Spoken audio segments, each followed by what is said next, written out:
Thank you all once again, friends. I hope you really had a beautiful meditation.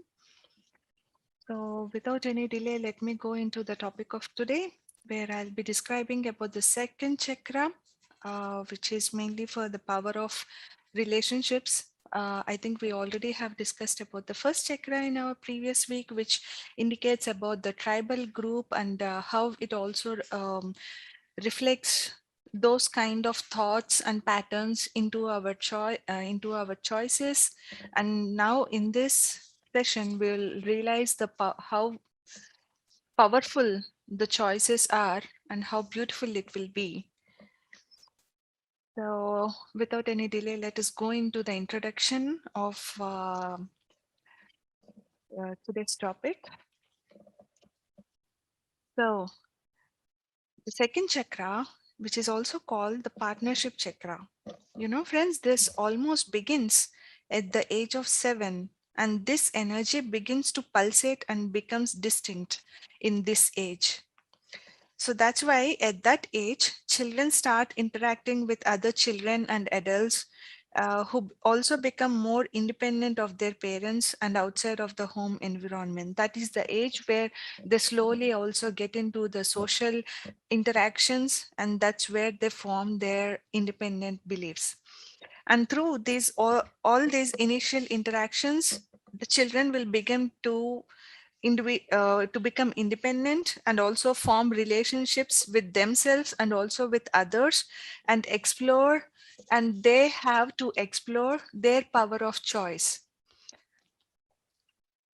And here what we have to understand is that the second chakra is really a powerful force, and why it is powerful is we'll learn in the coming slides.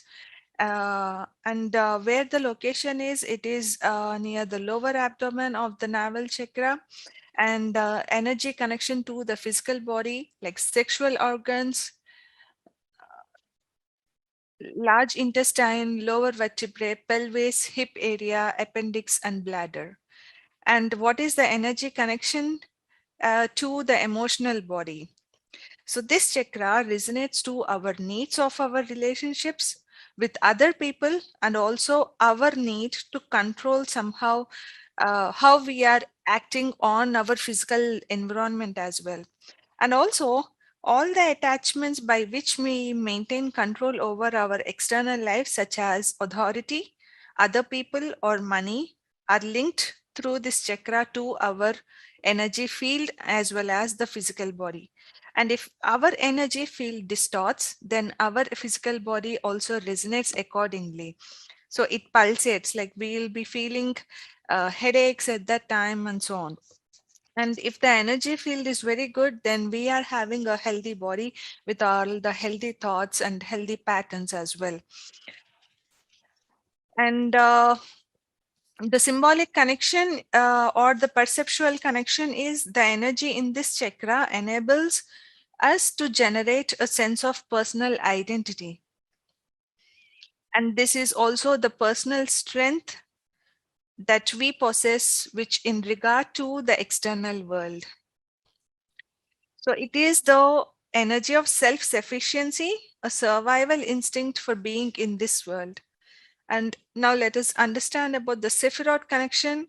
As I said in the previous sessions that Caroline is combining the three traditions here, which is the ancient chakras and the sacraments and the Sephiroths. In the Sephiroth is called Esod here, and Yesod represents phallus, the male energy of the procreation. Sorry, I think I didn't mention the sacrament. Sacrament is called communion here. So this communion resonates to the energy of this chakra and symbolizes the bonds that we form with people. So, and this represents for the communion of the sacrament. And the primary fears are the fear of control. Like if you are having if you are thinking you're having loss of control, or if you're being controlled by another, or through the dominating power of events or conditions such as addiction, rape, betrayal, impotence, financial loss, abandonment by our partners or professionals, anything. So these are the primary fears that if there are any fears in these things, then we are acting on this chakra, second one.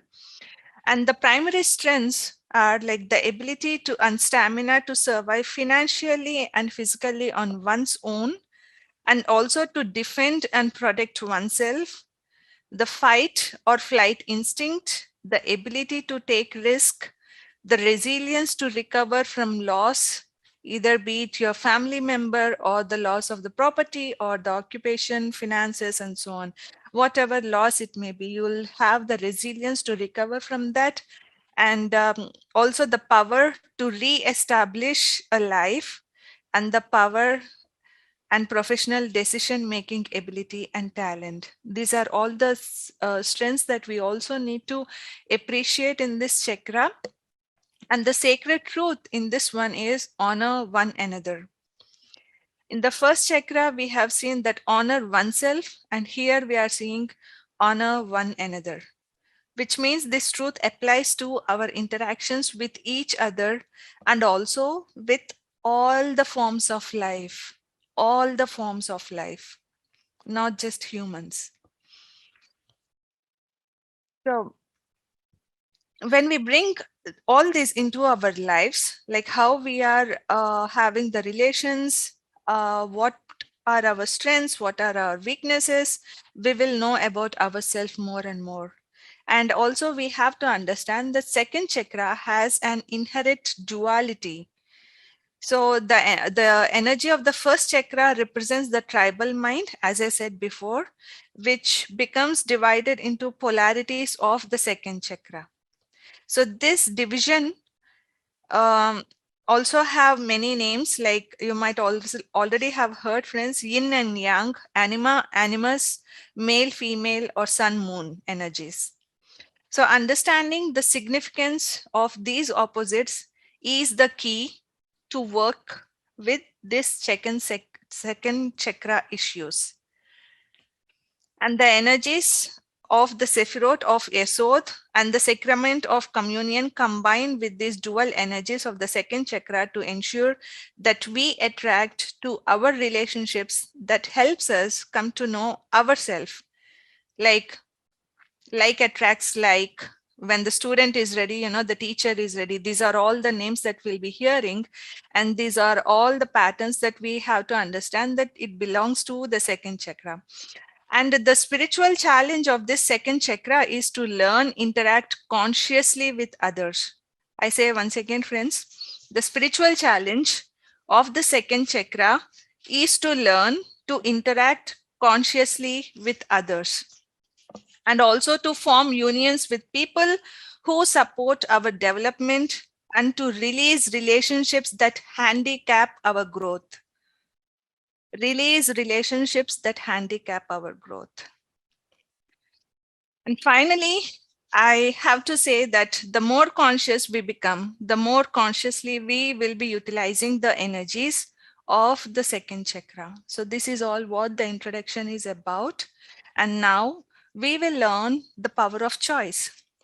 We all have the power of choice. We are the ones who choose our lives in every moment, every situation, even if you want it to be in the now or in the past or in the future, all our thoughts, everything. Sorry, there is a spelling mistake. Sorry, please apologize, friends. Yes, the energy of the second chakra helps us evolve beyond the collective energy of the tribe. Choice is born out of opposites, and the duality of the second chakra is forever challenging us to make choices in the world of opposing sides, either be it positive or negative patterns. And every choice we make contributes to our energy and also to our universe, which is responsive to influence the human consciousness. So every choice is affecting us, either be it a positive or the negative. And managing the power of choice with all its implications, be it the creative implications or the spiritual implications, is the essence of the human experience. We all have to understand this statement thoroughly, friends. The power of choice with all its creative and spiritual implications is the core essence of the human experience. And all spiritual teachings are directed toward inspiring us to recognize that the power to make choices is the dynamic that converts our spirits into matter and our words into flesh. And choice is the process of creation itself. And that's why we have to make our choices wisely, because every choice we make is a creative act of spiritual power for which we are held responsible. And also have a faith in your choice and do not fear your choices. If you are having fear in the choice, then it is a violation of the energy of faith, and the impact will be more drastic. So if you are having faith with your choice, then do not do it. Always trust your instinct. And that's the key essence of intuition. Intuition is not a word to understand like what is happening in the future, nor what is or nor it is associated with the sixth sense. It is intuition means acting now, what we are making a choice, what we are choosing. So, and the primary lessons of the second chakra is also paradoxical nature of choice. So, and also we will be saying that what seems right can turn out wrong, and what appears good can end up badly. So, just when everything is going smoothly, chaos breaks up things. So, when it comes to paradoxical, while the energy of the second chakra inclines us to control our lives, and the lesson of the second chakra is that we cannot be in control, which also means that physical world cannot be controlled. If you're trying to control others, then you're wasting lot and lot of your energy field, which is disturbing your self. That is why it is more important to give freedom to others in the thought patterns, in their actions and everything. And the task for us is to master our inner responses to the external world, our thoughts and emotions. And the challenge is also here to learn what motivates us to make the choices that we do. So, in learning about our motivations, we learn about the content of our spirits. Either we filled with fear or we are filled with faith. So every choice we make contains the energy of either faith or fear, and the outcome of every decision reflects to some extent of the faith or fear. So this dynamic of choice guarantees that we cannot run away from our lives or our decisions. We cannot run away from ourselves or our decisions. So this is all what about the power of choice, friends. And today now we'll be seeing about the challenge of managing creative energy. So I'll end with this for today, and then we'll hear on the experiences as well. So the second chakra says that the energies need to create life and also to move the earth to make an impression or contribution to the continuum of life. So creative energy, unlike inspiration, a seventh chakra quality, is essential physical of the earth or grounded.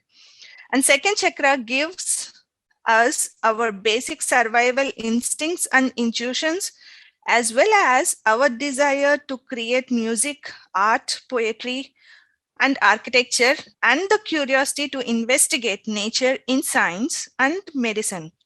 So our creative energy draws us into an internal dialogue with the polarities of the self, and that's where it forms the external and internal relationships. And the creative energy breaks us out of the habitual patterns of behavior, thoughts, and relationships.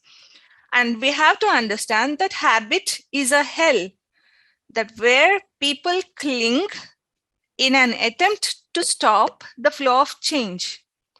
But the creative energy defies the repetition of habit. That's why these two forces, repetition and creativity, are at odds with each other within the human psyche and impel us to invest and reshape the chaos of the world with the personal meeting.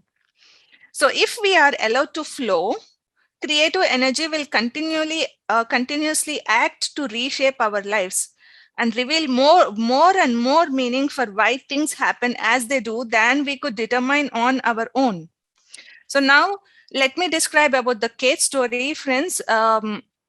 So Kate has contacted for a reading to Caroline, and she has contacted in her early 30s, and um, she was left with to support two children, which was really unbearable for her, and she do not have even education nor any other skills. And Kate said to Caroline that she has no energy left to survive, to go on with the living. And it was obvious to Caroline and to Kate herself that she was suffering from depression. And during the reading, that Caroline understood that she has a ovarian cyst, about which she did not know yet. And Caroline think about a few minutes to speak, and she spoke about the importance of releasing the past and finding a reason to move forward. But that challenge was really overwhelming to Kate. And just like that, after a few months, Caroline went to the physician, and she was really recognized with the ovarian cyst. And what she has done is, it's not surprising that she would have growth in her own ovarian area, which is not surprising to her, as she already understood from Caroline.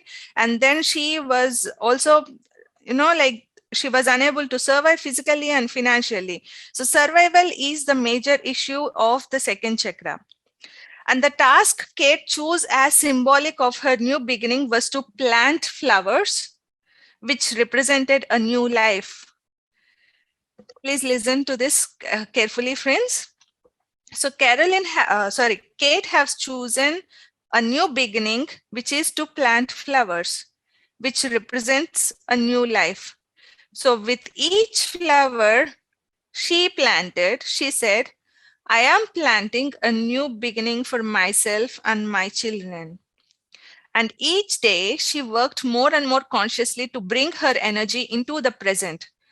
She refused to allow herself to dwell on the past life she had with her husband. She also went for the physical, and her physician confirmed that she had benign ovarian cyst and she was in no immediate danger, he said, but the cyst had to be checked periodically.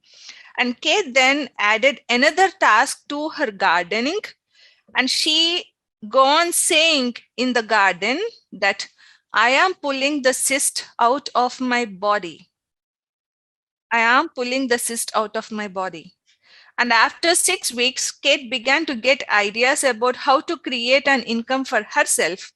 She had always been good at domestic activities such as cooking and sewing, and she never considered those are the skills for living. And one day, her friend was unable to go to a meeting to sell the costumes, where she have sent Kate instead of that. And Kate went to the theater, received instructions about the costumes, and returned home with the fabric and measurements. So all the designs have been well applauded, and from then on, her costumes were really a success. So shortly afterward, Kate's phone began ringing with all the requests for her for the theater and the personal work designs for the theater projects. And that's how Kate opened her design shop and has thriving a business, and her ovarian cyst has been dissolved. She has recommended to numerous people that when they feel themselves at the dead end and need to start over, they should plant flowers in a garden with the thought, I am now planting a creative idea for myself. So this is how the story, friends, that's why Kate's story illustrates how creative energy can propel us along the paths that we think our life is over or we have a dead end. But then how we wisely choose the words and how we act is all depending on us. And symbolically, Kate's story also represents the presence of the spiritual energies of the Sephira Yesod, the need to create, and the sacrament of communion, which is the magnetic force that we radiate that help to us when we need help the most. So once again, friends, I say here, putting faith in fear generates destructive results. So we completely need to believe what is going to happen and what kind of words that we are choosing and how the acts are being. So when we are motivated by fear, we can easily be seduced by the false gods. And that's why it's really very important for us to choose, really, to choose what is only good for us.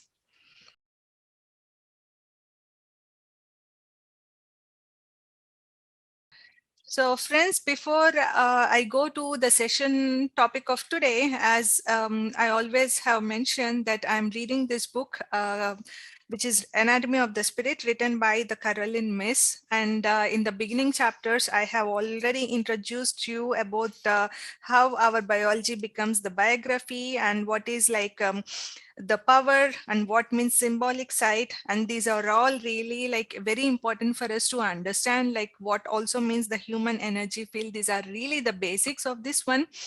And if anyone have missed the sessions, there is a playlist in YouTube as well, and please go through them. And then you will also understand like what each and every word that I'm speaking about. So today, in continuation of the second chakra, as we have discussed earlier, so we have to be really aware of the choice that we have, because we are born to take the choices in a right way, and we have the we are choose to have that freedom. Like the choice of the process is also the creation itself, that we really have to um, learn this one, and we should also have faith in the choice that we make. And this all the choices that the power you get by choosing the choices of what you have taken is really related to the second chakra. And this is all that we have learned from the previous chapter. So today we will go with the challenge of managing the sexual energy. And please be very open as well, friends, before when we listen to all these topics. And there is nothing wrong in listening all these kind of things, because these are really important for everyone to know. And so I would describe about here, sexuality is raw power, and which is also the power to form the strong bonds and also an intimate union with another person with whom we can produce and sustain life. Having a mate and forming a family with or without children, it always represents stability for us as an adult. And finding a life partner also includes forming a union with a person of the same sex. And the second chakra, as we have also discussed in the first chakra is more or less concentrated on the tribal group, which is also the power on the tribe. And second chakra is more of the personal power. And second chakra contains the desire as well as the ability to create life. Pregnancy and birth unite the dualistic forces between two people more tangibly than any other expression of unity. And we also need to know that second chakra always have the dualistic nature. And besides creating life, sex is an venue of the self-expression, a means of making a statement about our comfort in relating physically to the world around us. And why this is also spiritual, because you are in the moment. And when you encounter this, you also see the full pleasures of the human contact. And also you will begin to produce the altered states of consciousness. If you want to also know more about the altered states of consciousness, in YouTube, I have listened that it has been explained in detail by Dr. Newton Kandaviti. I believe like every one of you know him. So if you go to his sessions, you will understand what exactly is about altered states of consciousness as well. And women are physical examples of the ongoing pattern, life pattern of energy, which is becoming matter through pregnancy, labor, and delivery. Women's life cycle expresses a natural progression of sexual energy. And for most women, for instance, Kundalini or the sexual spiritual energy begins to rise naturally at the age of 40. As it rises, it activates the chakra through which it passes. As the Kundalini rises, it activates the chakra through which it passes. And any unfinished business residing in the lower chakras will make itself known during the premenopausal and postmenopausal years. For women who have had limited sexual pleasure, for instance, the blocked Kundalini energy may manifest as hot flashes. Unused creative energy or creative conflicts may also be expressed as a hot flashes. And for example, here if we have seen a woman younger than 40, who are having problems with menstruation, cramps, or PMS, are the classic indicators that she is in some kind of conflict with being a woman. So these are all that Caroline have been explained through her all the readings as well, friends. So please be aware, like when I'm reading each and every statement. And when we are having a conflict with being a woman, with all the role in the tribe and with tribal expectations of which are having around us, and most problems with bleeding and irregular periods frequently come from having too much emotional stress and feeling like you have no power over one's life choices, and also think like that one's choices are being controlled by others. That is why we have to give the freedom to others to make their own choices, and we should never interfere in their choices. And bleeding abnormalities are often exacerbated when a woman internalizes confusing signals from her family or society about her own sexual pleasure and society needs and sexual needs. Sorry. For instance, a woman may desire sexual pleasure but feel guilty about the act. So she may not be even conscious of this inner conflict. And for this, the tubal problems and problems with fertility are centered on a woman's inner child, while the tubes themselves are representative of unhealed child wounds or unused energy. And the flow of eggs can be blocked because a woman's own inner being is not old or matured enough, or mature or healed. So this energy pattern can underlie the tubal problems, and one part of a woman may remain in prepubati due to her own unconscious indecision about her readiness to produce life, if on some level she's not out of the egg herself. And I also have to say that Kundalini energies directs the sexual energy to rise up the spine and culminate in spiritual union with the divine. So we will see an example of the Linda and Steve, like how they have honored one another, which is the essence of the second chakra as well. So when Caroline have done a reading, she's having like a pain, a premenstrual cramping, and that's how she have asked Linda for an aspirin tablet, and Linda have said that she never have had periods in her entire life. And seeing the look, she said like she can, Caroline can do a reading if Linda, on Linda. And please always remember, when we read another person, until or unless there is an approval of the person, we can never do the reading. So no one can ever do reading on us until or unless we agree to, we agree them, or we agree the power.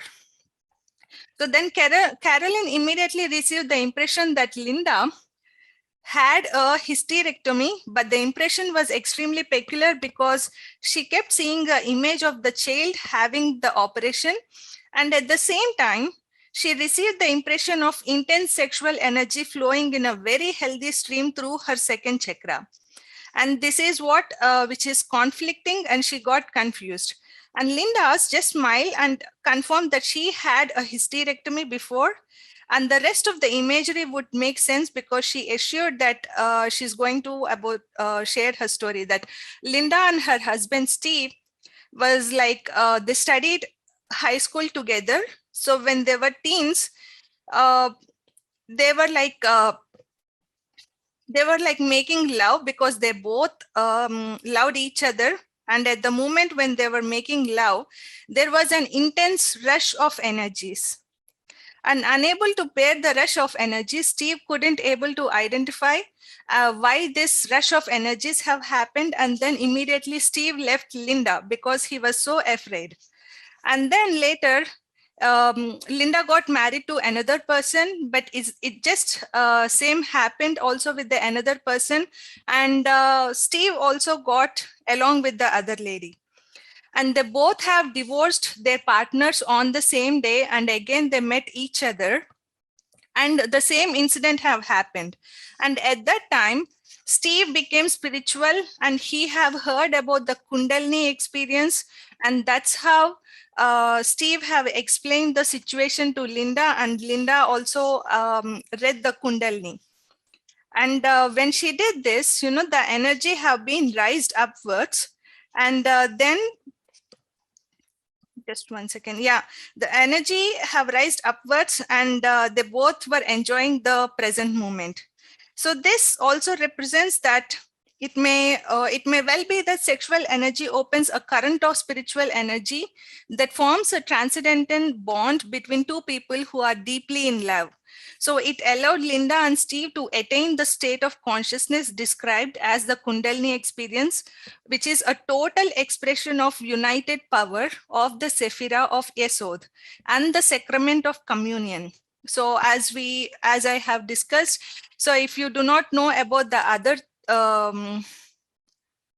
other traditions, please go through my previous slides as well. So there I have explained about the Sephira of Yesod and the sacrament of communion and the second chakra, of how all these three are interlinked with each other and how these three are working in parallel. So that is why we always need to strive the word honor one another. And this is what the second chakra is. And then I also have to say that there is another word, like we always think like sexual violations, for example, rape, incest, and child molesting are more than the physical violations. There are also the energy violations. So one can also rape someone's energy field with verbal abuse or the destructive attitudes or disempowering attitudes. For example, I would give a story here. So there was a person named Bill who was a participant in one of the workshop of Carolyn, and he had a relationship with his father that exemplifies the emotional violation or the attitudinal rape. So Bill's father always belittled him as he was growing up, saying he would never amount to anything in his life and that he was never good in anything.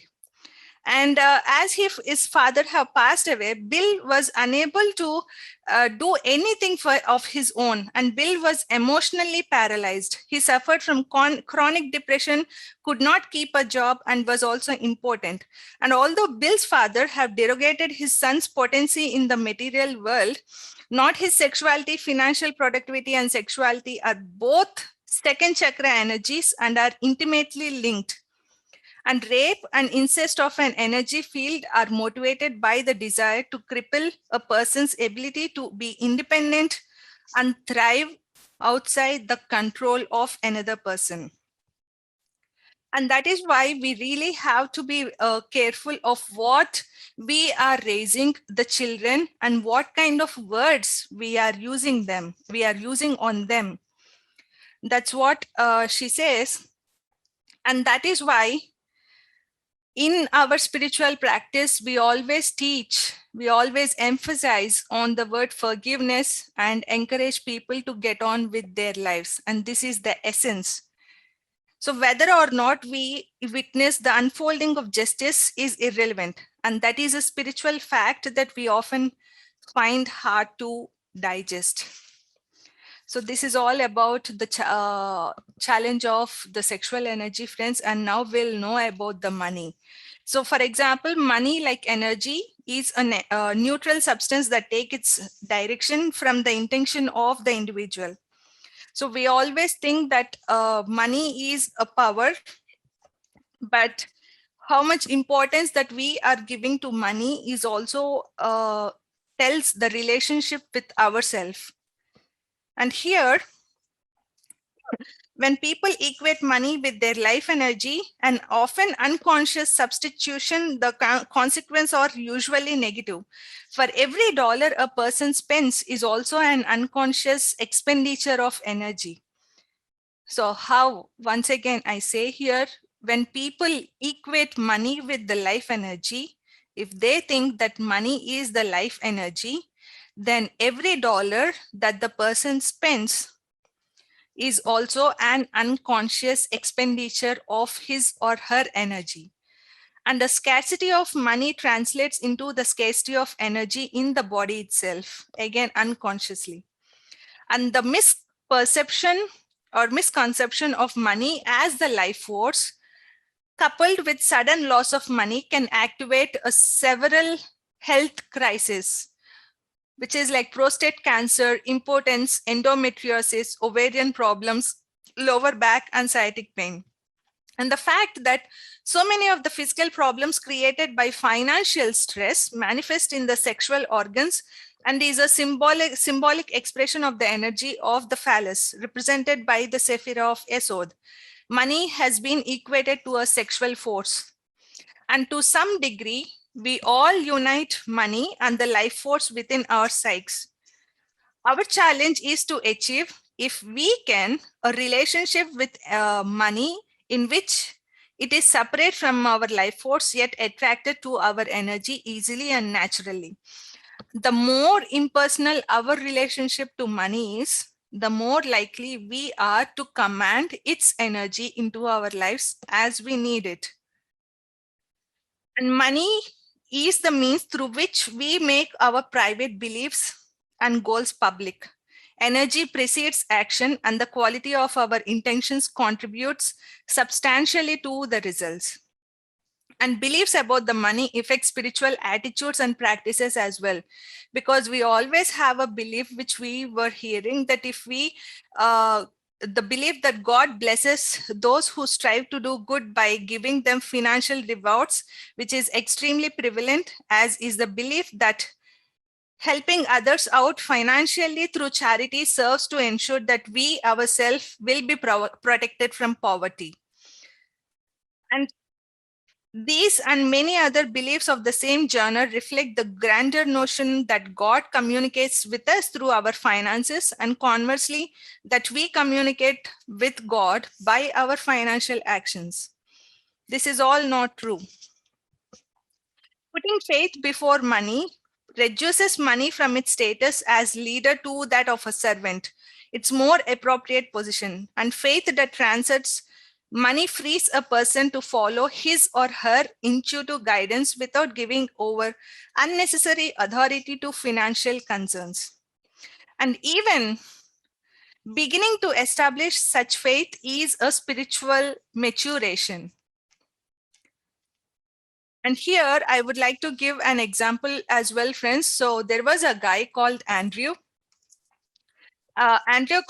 Who is like 27, and he contacted for a reading to Caroline, and he keep on saying that he had a dream that he should be moving to the town of Montana. And since he had no job, no home, and no friends or contact where he was living, and this is all happening because he never have been to Montana, which is a place in US.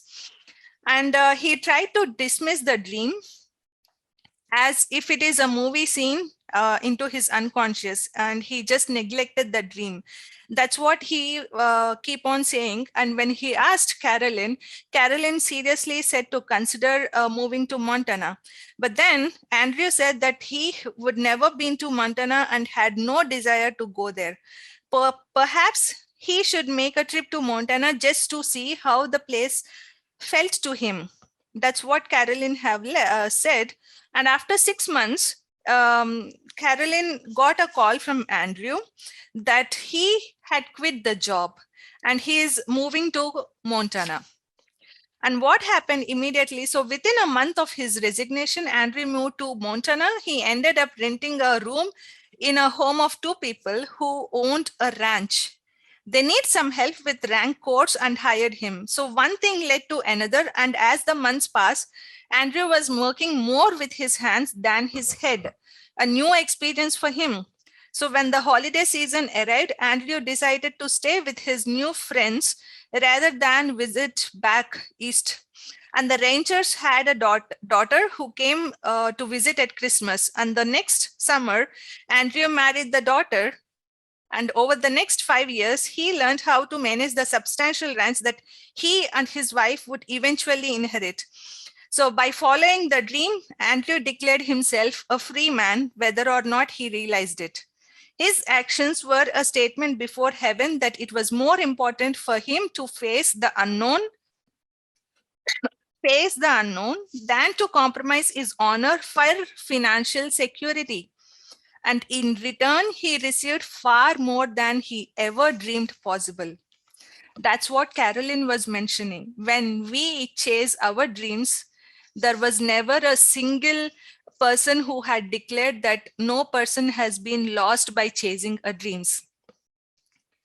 So once again, I say the statements, friends. So his actions were a statement before heaven that it was more important to him to face the unknown than to compromise his honor for financial security.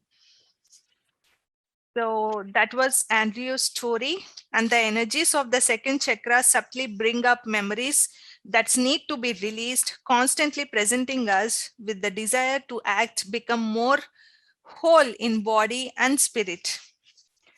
And now we will see about the ethical energy. So as we have discussed earlier, first chakra mentions about the tribal laws, where we used to feel safe and known. But while these are the laws connected to the first chakra, personal ethics and morals always are the ethics that we have to learn in second chakra. So the second chakra organs record all our interactions in which we give our world to other people. Second chakra organs record all our interactions in which we give our world to other people. Make promises or commitments, or be it accepting their promises and so on. A strong personal code of ethics radiates a perceptible quality of energy. And this part of our biology also records the promises we make to ourselves, such as New Year resolutions or other decisions to repattern certain behaviors in our lives. The physical order of which the first chakra is in charge makes us feel safe, as I said before, and its loss makes us feel that control exists within our environment. As I said, it's tribal. So these laws make us feel that control exists within our environment. The ethics and morals of the second chakra provides us with a language through which we can communicate what we accept and what we do not accept in human relationships. And here ethics hold enormous bonding power. And we seek out the company of those who hold the same sense of right and wrong as we do. When people deviate from their ethical or moral character, we often disqualify them as intimate companions. We also want our God to be an orderly God, and we are forever trying to crack through the divine code of right and wrong and reward and punishment, attempting to reason why bad things happen to good people. We always take comfort in believing that if human justice fails us, divine justice will see that all we receive their just deserts. So that's not the fact, friends. So I'm skipping also I'm moving on. So here the ulcers and migraines are two of the more common indicators that the chaos in person's life have become unbearable. So there was a Paul story who suffered with the chronic pain from migraines to backaches to neck and shoulder pain. And I'll let me say about his story here. So Paul, 42, is an attorney who contacted Caroline again for the reading. And he said the stress related to job was very severe. And while doing his reading, Caroline received the impressions that toxic energy was trying to penetrate into his second chakra, as if someone or something was trying to control him. Then Caroline realized that Paul suffered from chronic pain, and migraines to backaches to neck and the shoulder pain. So while she was sharing the impressions with Paul, so Paul said like he had been in varying degrees of pain from the past 10 years. So he had tried therapy, he tried tablets, painkillers, and so on, but nothing have healed his problem. And his source of pain, Carolyn pointed, was that his compulsion to want everything to go according to his plans. And as a part of this control obsession, he had to win no matter what he's doing, be it a matter of law, sports, card games, or even getting somewhere first. So he is having only this control of obsession called that he wants to win in any situation. And he was driven by the need of control. And now that he was taking a pain medication, he was tormented by the possibility of becoming controlled by something. So for Paul, such a development would mean losing his sense of honor. And Paul believed that if he was dominated by something or someone, but he was inches away from compromising his integrity, that was his personal code of honor. And that's where Carolyn have suggested Paul he should draw up a contract with himself through which he would step by step reorder his life.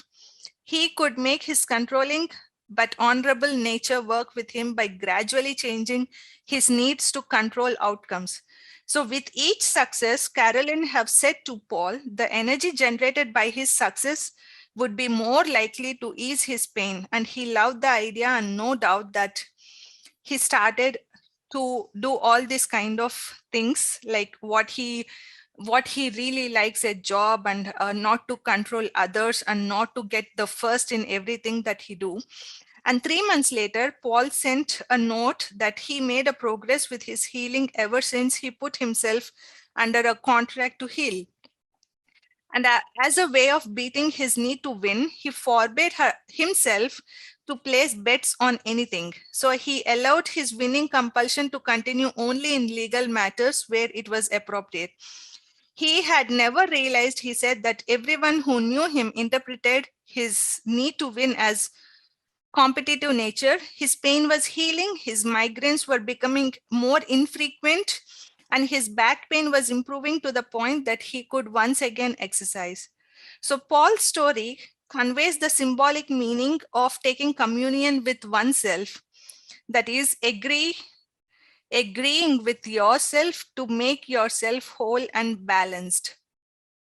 So long as the dysfunctional part of your nature negatively influences the rest of your system, your energy will be depleted and divided against itself. And Paul was able to make a successful contract with himself, and he had been healed slowly. So this is all where we have to listen the stories which were written in this book. And we all know like how the healing have been benefited him or the others in many ways. So within personal relationships, it is normal to create a set of rules that both parties agree to follow. For example, no extramarital affairs, no gambling, no major purchases without mutual agreement, and so on. And setting rules in order to control another person's emotional, mental, psychological, or spiritual growth, however, is energetically destructive. So again, friends, setting goals in order to control another person is energetically destructive for yourself. So in general, if a couple cannot expand their original rules and boundaries to accommodate personal growth, the relationship disintegrates. Parents sometimes violate their children spiritually and emotionally by imposing harsh rules as a way to establish the parental authority. And parental vengeance is another misuse of the second chakra. The second chakra is our center of self-defense and of weaponry, which is designed to be worn around the second chakra. And now we'll be seeing about the personal power of the second chakra. I always have discussed about the power in the earlier chapters as well, friends. Please listen in the beginning slides if you once again forget about what means power. Power is not a thing that we see outwards in the external environment. It is more of the internal. And power is a manifestation of a life force. We require power in order to live, to thrive, to function. And illness, for example, is a natural companion of powerless people. Everything about our lives is in fact involved in our relationship to this energy called power. So at the level of first chakra, we feel a sensation of power when we are with a group of people to whom we are bonded in the same way. So the enthusiasm of sports fans, or for example, who are interested in political rallies, these are uniting people behind the same team or cause exemplifies this type of power. And the quality of power in the second chakra, however, expresses this energy in physical forms like materialism, authority control,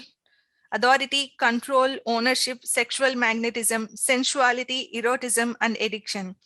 So every physically seductive form that a power can take is energetically connected to the second chakra. Once again, power is a life force and we are born knowing this fact. And this second chakra, as I have said in the last week's slide, we will be knowing about this power, which starts at the age of 7. And from time we are young, we test ourselves and our capacity to learn what and who has power to attract power and to use power. And for people who are confident to attract power, the normal ordinary turns to the powerful fantasies. And for all of us, the challenge is not to become power celibate, but to achieve sufficient internal strength to interact comfortably with physical power without negotiating away our spirits. This is what means to be in the world, but not of it. So here there was an example given by Carolyn. Gandhi had a clean rapport with power. His desire to improve the lives of the people of India had transpersonal more than personal motivations. So within his personal life, to be sure, he suffered great torments over power, specifically regarding sex. But his personal sufferings only lent more credibility to his global achievements. He recognized his own imperfections and consciously attempted to separate his weakness from his social work while trying to use his ability to evolve spiritually.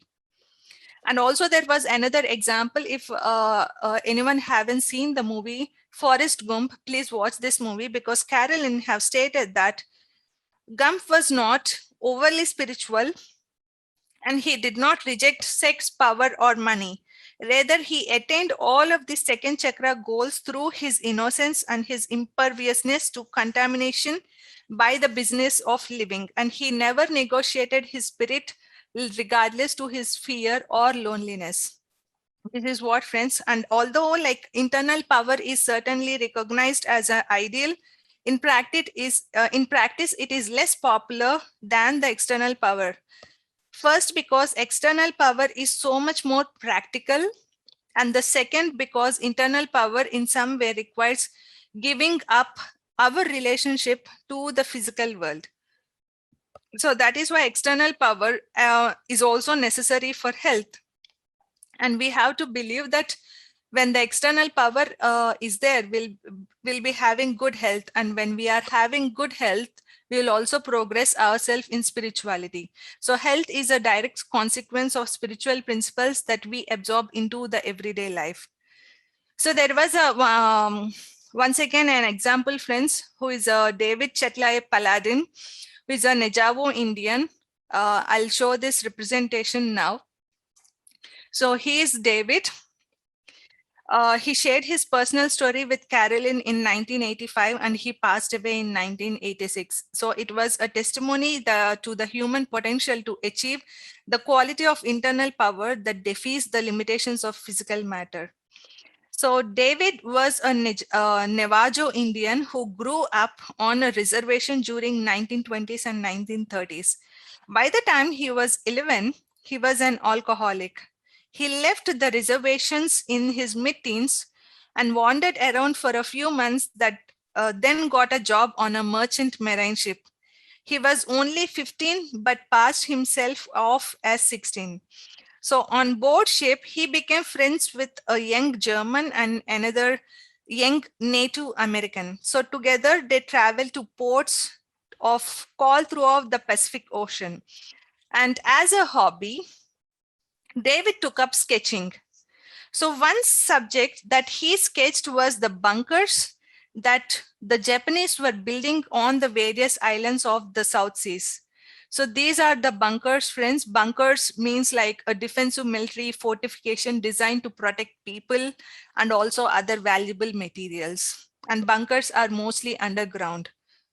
And while David's bunker drawings eventually fell into the hands of the American military, and when he was drafted into the military service, he assumed that he would continue his work as an artist. Instead, he became part of a secret operation against the Nazis. Sorry to interrupt. Ram, can you pause the recording for a while for this example? Is it possible? No, Neelima. Either we stop completely because this is live. Maybe I will try to do that. I will just stop and then we retry. Yeah. Yeah. Radiated the quality of power that felt like grace itself. So, having survived a confrontation with the darkest side of power, he transcended the darkness and spent the rest of his life healing and inspiring people to call back their power from experiences that drain life force from their bodies. So once again, friends, here I say, everyone should call back your power from experiences that drain life force from your bodies. And this is all what call honor one another. And this is all what we have discussed about the second chakra, which are really the powerful experiences that Carolyn have shared with all of us. And here she also have given some questions as well. Sorry, friends, even the first chakra questions, I forgot to post it. I will post both of the questions in the group today. And please write down all your answers for these questions, and then you will know where you're having fears, what is happening, and how you're ready to let go of the situations, how you're calling your spirit back, and how you're continuing. Again, as I said, in all these chapters, what Carolyn have said is she have explained if there is a disease, she have read the energy, and in order to heal ourselves, it's not that we have to clean the second chakra or the first chakra, but it is rather how the person have meditated, how they have taken the action in order to heal the disease. That is what this entire book is concentrating about. And I'm glad that we are all on this meditation journey, and we know how we have to meditate and how we have to balance our thoughts, how we have to balance our emotions. And this is what we are all learning in this meditation. And knowing these kind of examples, for example, motivates us. And we also know how much people have challenged through various types of situations and how they have come out from each and every situation. And for example, his David Chetlahe, Paladin, you can also Google him and you will know about his life story as well. So this is all for today, friends. And as the session is more deeper, it's more important for us also to meditate now.